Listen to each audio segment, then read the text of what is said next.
On va voir ici comment transformer notre fichier Word en un fichier PDF. On va voir aussi comment changer l'espacement entre nos lignes d'un paragraphe. On va voir aussi comment changer l'espacement entre les lettres des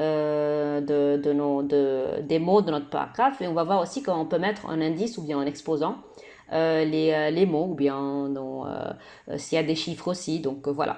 Donc si je commence par comment transformer ou bien comment convertir notre document Word en un document PDF. Donc tout simplement, je considère que ça c'est mon document Word qu'on a déjà travaillé là-dessus dans les leçons précédentes.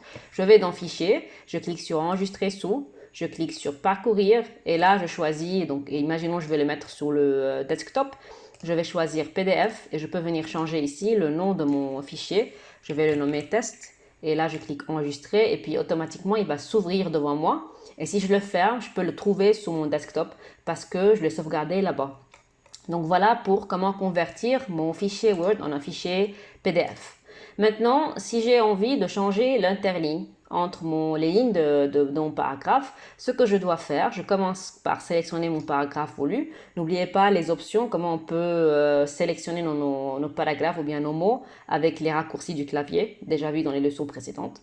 Mais bref, n'oubliez pas qu'il faudra toujours sélectionner ce qu'on a envie de changer avant de procéder au changement, sinon ça va rien changer si je viens et je clique sur n'importe quelle option de l'onglet Accueil.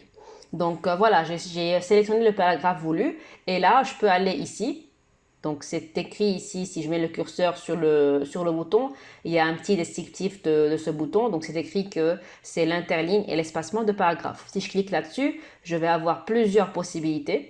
Donc voilà, si je choisis 2, 2.5, vous voyez bien l'aperçu en bas du résultat que je vais obtenir au cas où je choisis ces valeurs-là.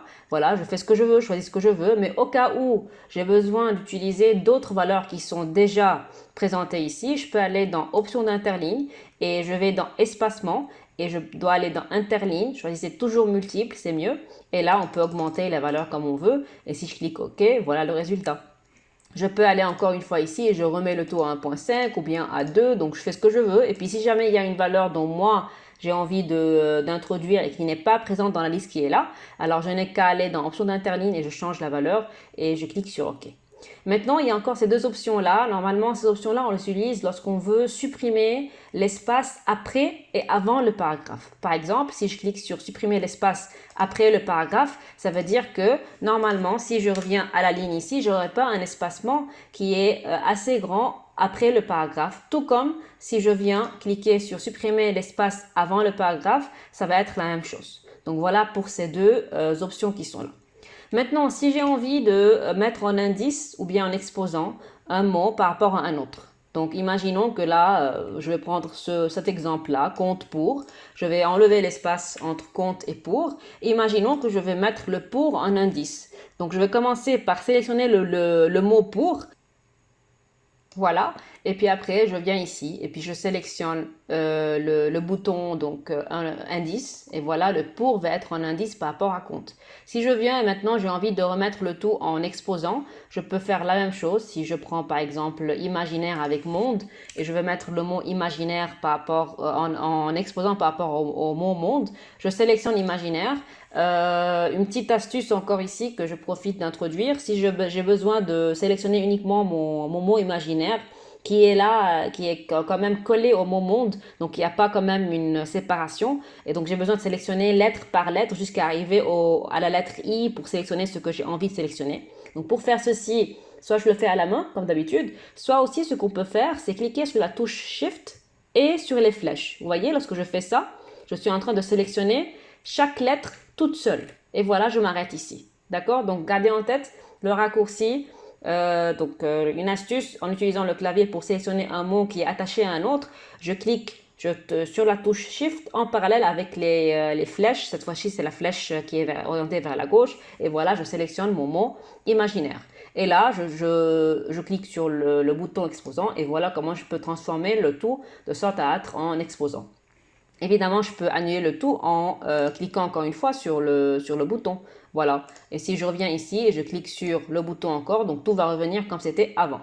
Donc voilà comment mettre en exposant ou bien en indice des mots par rapport à d'autres. Et évidemment, si j'avais des numéros, c'était pareil. Donc, si je viens mettre ici un chiffre 2 et puis j'ai besoin de le mettre en indice, je le sélectionne et je clique sur indice, ou bien je peux le mettre en exposant. Voilà. Donc, voilà. Une dernière chose pour cette leçon, c'est comment changer l'espacement entre les lettres de mon paragraphe. Donc, ce qu'on doit faire, en principe, toujours, on sélectionne le paragraphe. Et puis après, soit je clique sur le bouton droit de la souris et je dois aller dans police, ou bien aussi, je peux aller ici. Vous voyez, il y a le mot police, je clique sur la petite flèche qui est là, et voilà, j'ai accès à la fenêtre police.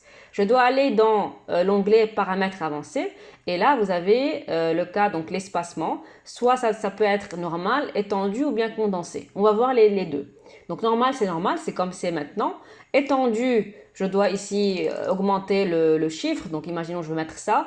Quand je dis étendu, ça veut dire que je vais avoir un espacement qui est assez grand entre mes lettres. Et je clique OK, et voilà le résultat.